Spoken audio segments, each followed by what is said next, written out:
অৱহেলাৰ আৰম্ভণিটো সদায় ব্যস্ততা দিয়ে আৰম্ভ হয়। কাউকে নিজতকৈও বেছি গুৰুত্ব দিব নাযাবা। সময়ৰ সাথে তুমি সেই মানুহটোৰ পৰা গুৰুত্বহীন হৈ যাবা। এদিন মই হাঁহি ভাল পাইছিলোঁ, কিন্তু এতিয়া জীৱনে মোক কান্দিবলৈ শিকালে। এদিন সকলোৰে লগত কথা পাতি ভাল পাইছিলোঁ, কিন্তু এতিয়া জীৱনে মোক মনে মনে থাকিব শিকালে। দুখবোৰ এদিন নহয় এদিন পাহৰি যাম, কিন্তু দুখ দিয়া মানুহবোৰক কেতিয়াও পাহৰি যাব নোৱাৰোঁ। যিবোৰ মানুহে কঠিন মুহূৰ্তত কাষত আহি থিয় হয়, সিহঁতে যেন জীৱনৰ পৰা কেতিয়াও হেৰাই নাযায়। গোটেই জীৱন এটাই ভুলকৈ কৰি গ'লোঁ। ধূলি আছিল মোৰ চেহেৰাত আৰু মই কেৱল আইনা চাফা কৰি গ'লোঁ। যিসকলে আঘাত পায়ো ৰখিব পাৰে, সিহঁতে এদিন জীৱনত কিবা কৰি দেখুৱাব পাৰে। 5টা অভ্যাস নিজৰ পৰা আঁতৰাই পেলাওক। 1 নম্বৰ, আনৰ দয়া কামনা কৰা। 2 নম্বৰ, পৰিৱৰ্তনক ভয় কৰা। 3 নম্বৰ, অতীতক লৈ পৰি থকা। 4 নম্বৰ, নিজকে সৰু বুলি ভাবা।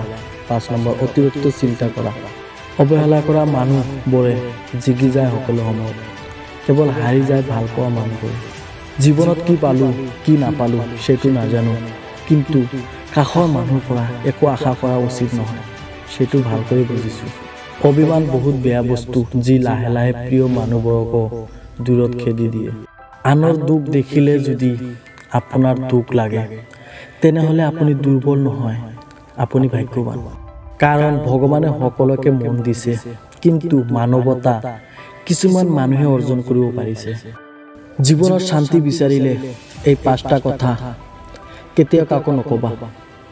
1 নম্বৰ, স্বামী তথা স্ত্ৰীৰ গোপন কথা। 2 নম্বৰ, আপোনাৰ বেয়া কামৰ কথা। 3 নম্বৰ, উপাৰ্জনৰ কথা।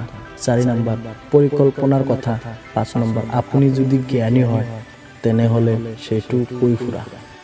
আপোন যেতিয়া পৰ হয়, তেতিয়া তাক সম্পূৰ্ণ ত্যাগ কৰাৰ বাহিৰে আৰু কোনো গতি নাথাকে।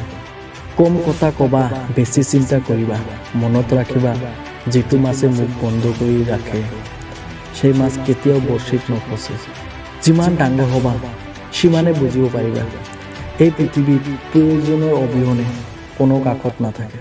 ভাল পোৱাত ইমান কষ্ট, তথাপি মানুহে ভাল পোৱাৰ পিছফালে দৌৰি ফুৰে। এই পৃথিৱীখন বহুত মায়াৰ, তথাপিও পৃথিৱী এৰি গুচি যাব লগা হয়। নিজৰ জীৱনৰ লগত আন কাৰো লগত তুলনা নকৰিবা, কাৰণ বেলি আৰু জোনৰ মাজত তুলনা নহয়, কাৰণ সিহঁতৰ নিজৰ নিজৰ সময়ত উজ্জ্বল হয়। কাৰোবাৰ বিপদ দেখি কেতিয়াও আনন্দ প্ৰকাশ নকৰিবা, কাৰণ অহাকালি আপুনি কি অৱস্থাত পৰিব সেইটো আপুনি নিজেই নাজানে। ভাঙি গ'লে কোনো বস্তু আৰু আগৰ নিচিনা নাথাকে। বিশ্বাস আৰু নিশ্বাস হেৰালে আৰু ঘূৰাই পোৱা নাযায়।